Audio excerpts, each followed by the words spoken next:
उस समय आटे पर टैक्स, छाछ पर टैक्स, लस्सी पर टैक्स, पनीर पर टैक्स, 1,000 रुपये से कम वाली होटलों पर टैक्स। ये कौन सा इकोनॉमिक मॉडल है? इसीलिए हमने जो शुरुआत करी वो इसी बात से करी कि जिस तरह गब्बर सिंह गांव वालों का धान लेके भाग जाता था, उसी तरह से गब्बर सिंह टैक्स मध्यम आय वर्गीय परिवार और निम्न आय वर्गीय परिवारों की थाली से रोटी लेके भाग रहा है, और देश इन सवालों का जवाब चाहता है। साथियों, बिफोर आई टेक क्वेश्चंस। नमस्कार, आप देख रहे हैं नेक्स्ट लाइव। मैं सुनियानंद लेके आई हूँ आपके लिए राजनीति से जुड़ी कुछ खास खबरों को। जी हाँ, इस वक्त सबसे बड़ी खबर लखनऊ से आ रही है। लखनऊ में कांग्रेस के राष्ट्रीय प्रवक्ता गौरव वल्लभ ने महंगाई को लेकर बीजेपी सरकार पर सीधा हमला बोला है। आपको बता दें कि बुधवार को प्रदेश कांग्रेस कमेटी कार्यालय में मीडिया से गौरव वल्लभ मिले और उन्होंने भाजपा को विधानसभा चुनाव में मिली जीत और उससे जनता की जेब पर डाका डालने की इजाजत नहीं देती, ऐसी बातें बोली। उन्होंने कहा, रोज लगा रहे हैं 80 पैसे का good morning tax. Petrol diesel के दाम चुनाव के कारण स्थिर रहे, लेकिन उसके बाद से अब तक इनमें लगभग 10 रुपए प्रति लीटर की वृद्धि हो चुकी है। आगे देखिए इस वीडियो में क्या कहा गौरव वल्लभ ने। आदरणीय साथियों, आप सभी को मेरा सादर नमस्कार। आज की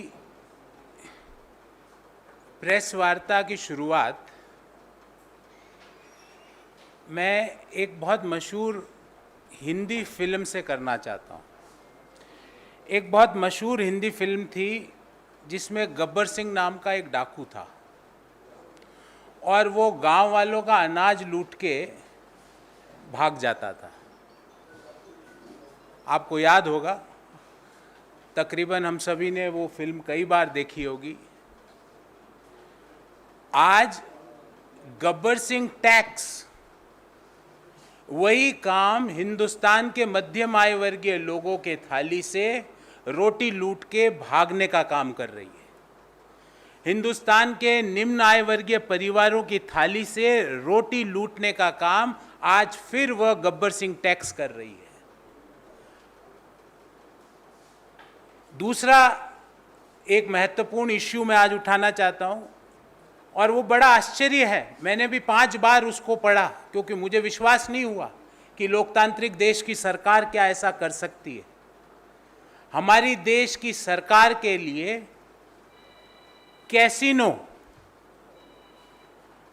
कैसीनो पर टैक्स लगाना से पहले वो 5 बार सोचती है, रिव्यू कर रही है। पर आटे पे टैक्स लगाने से पहले एक बार भी रिव्यू की जरूरत नहीं है। घुड़सवारी की जो रेस होती है उसमें जो सट्टे लगते हैं हॉर्स रेसेस में, उस पे टैक्स लगाने के लिए रिव्यू चल रहा है। ग्रुप ऑफ मिनिस्टर्स उसमें बैठे हुए हैं। पर छाछ आदमी, गरीब आदमी गर्मी में कैसे पी ले, उसके ऊपर टैक्स तुरंत लगा दो। तो क्या casinos are over commoners? Is this the Modi model of governance? That casinos are over the commoners? सामान्य व्यक्ति के ऊपर हिंदुस्तान की सरकार के लिए कैसीनोज हैं, घुड़सवारी की रेस के विनिंग्स हैं। और तीसरा मुद्दा, गरीब की पेट पर वार, बहुत निर्दयी है मोदी सरकार। इन 3 मुद्दों पे मैं टेक्निकल बात करूंगा, पर यह स्ट्रक्चर है आज की प्रेस वार्ता का। साथियों, पिछले 8 साल में एक हंसती खेलती बढ़ती अर्थव्यवस्था को कैसे नष्ट किया गया है, इसके ऊपर अनेकों बार हमने अपनी बात कही।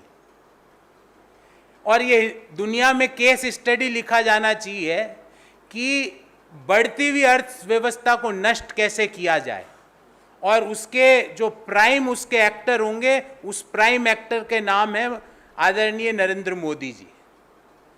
8 साल में देश ने क्या क्या दंश झेला, भले ही वो नोटबंदी हुई हो, जीएसटी हुई हो, बिना सोचे समझे तालाबंदी की गई हो, और उसका दंश का क्या खामियाजा हुआ कि आज भी जब हम बात कर रहे हैं, देश में बेरोजगारी की दर 7.5 से 8% पर है।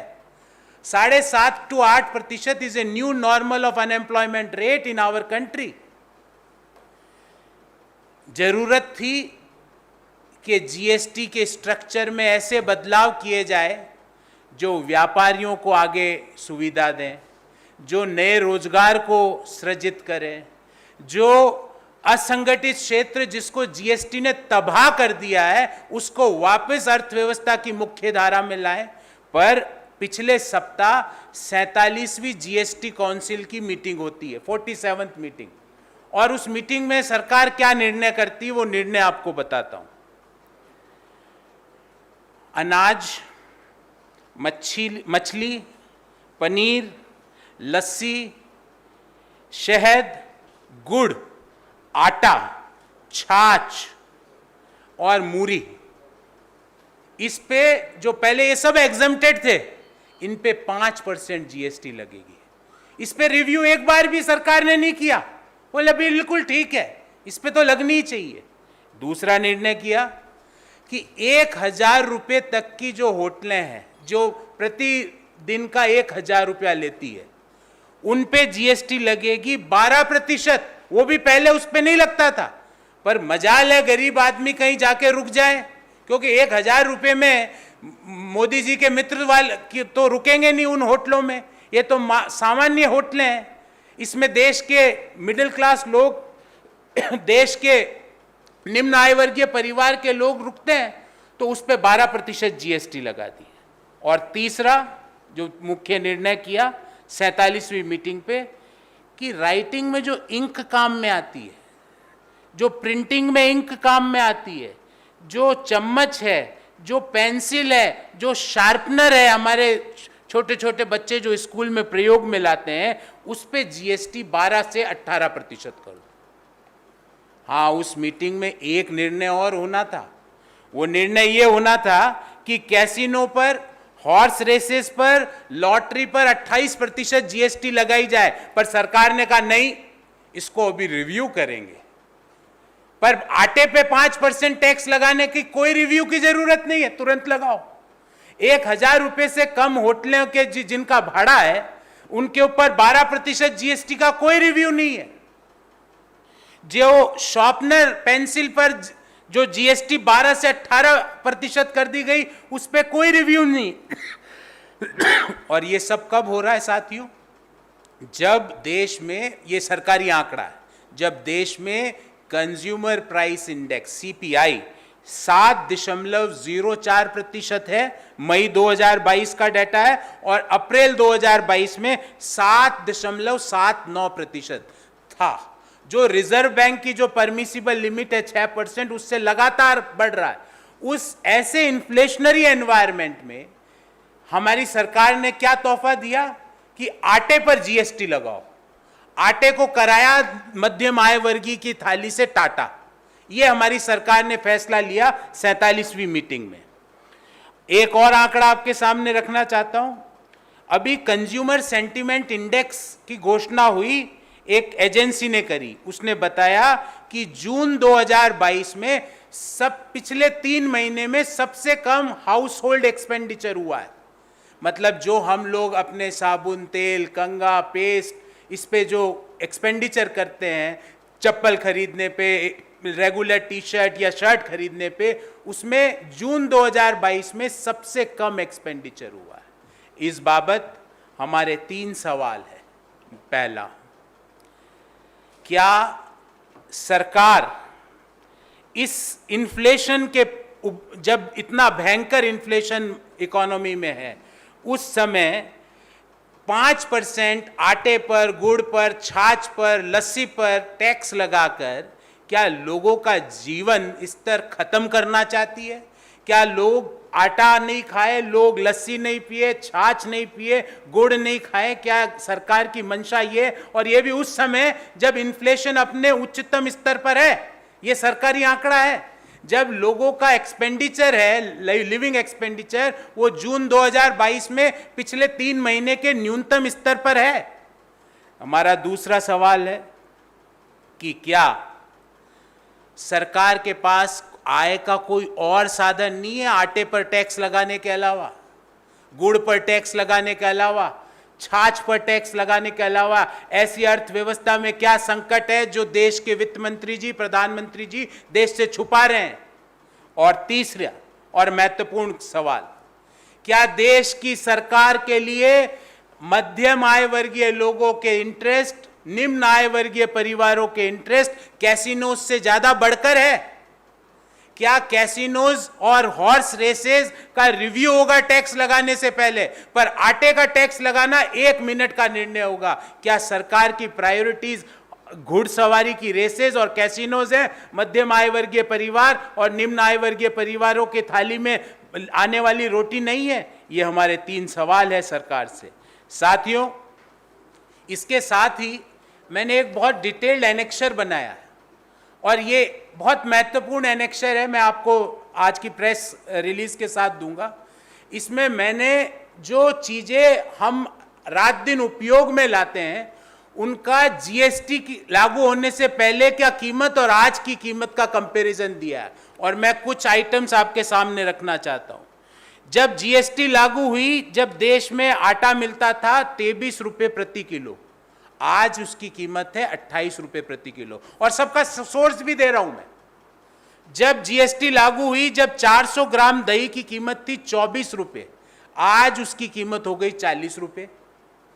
जब जीएसटी लागू हुई, जब घी का भाव था 500 रुपए प्रति किलो, आज घी मिल रहा है 650 रुपए प्रति किलो।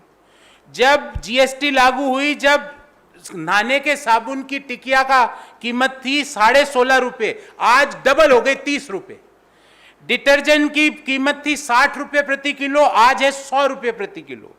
कॉटन शर्ट जो रेडीमेड जो आप जैसे लोग, हम जैसे लोग पहनते हैं, उसकी नॉर्मल एवरेज प्राइस थी 550 रुपए प्रति यूनिट, आज हो गई 700 रुपए प्रति यूनिट। चप्पल की कीमत 400 रुपए थी, वो आज 500 रुपए में मिल रही है।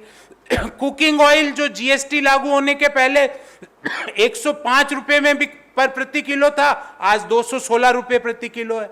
और तो और गब्बर सिंह से प्रभावित होकर जो गब्बर सिंह टैक्स लगाया, उस मूवी का टिकट की जो एवरेज कीमत 128 रुपए हुआ करती थी जीएसटी लागू होने के पूर्व, आज उसकी कीमत हो गई है 200 रुपया। अब कुछ लाइफ सेविंग ड्रग्स की मैं बात कर लूं, जैसे डोलो या क्रोसिन, जिसकी 14 रुपए प्रति स्ट्रिप कीमत थी, आज 20 रुपए है। कैंसर में उपयोग आने वाली लाइफ सेविंग ड्रग जिसको हम ब्रोटेजोमाइब कहते हैं, वो 11,160 रुपए में एक इंजेक्शन लगता था, आज 17,000 रुपए उसकी कीमत है। तो हमारा सवाल यही है कि सरकार के लिए कॉमनर्स के ऊपर कैसीनो कैसे हो गया? सरकार जब इतनी भयंकर इन्फ्लेशन से अर्थव्यवस्था जूझ रही है, उस समय आटे पर टैक्स, छाछ पर टैक्स, लस्सी पर टैक्स, पनीर पर टैक्स, 1,000 रुपए से कम वाली होटलों पर टैक्स, ये कौन सा इकोनॉमिक मॉडल है? इसीलिए हमने जो शुरुआत करी वो इसी बात से करी कि जिस तरह गब्बर सिंह गांव वालों का धान लेके भाग जाता था, उसी तरह से गब्बर सिंह टैक्स मध्यम आय वर्गीय परिवार और निम्न आय वर्गीय परिवारों की थाली से रोटी लेके भाग रहा है और देश इन सवालों का जवाब चाहता है। साथियों, बिफोर आई टेक क्वेश्चंस, तो देखा आपने किस तरह से गौरव वल्लभ ने महंगाई पे सीधा वार मोदी सरकार पे किया है। जी हाँ, उन्होंने महंगाई के विरोध में, आपको बता दें, कांग्रेस 7 अप्रैल को लखनऊ में प्रदर्शन करेगी। आपको बता दें कि जहां कांग्रेस ने 7 अप्रैल में महंगाई के विरोध में प्रदर्शन किया था, वहीं उत्तर प्रदेश विधानसभा चुनाव 2022 में कांग्रेस की सिर्फ 2 ही सीटें उन्हें मिली।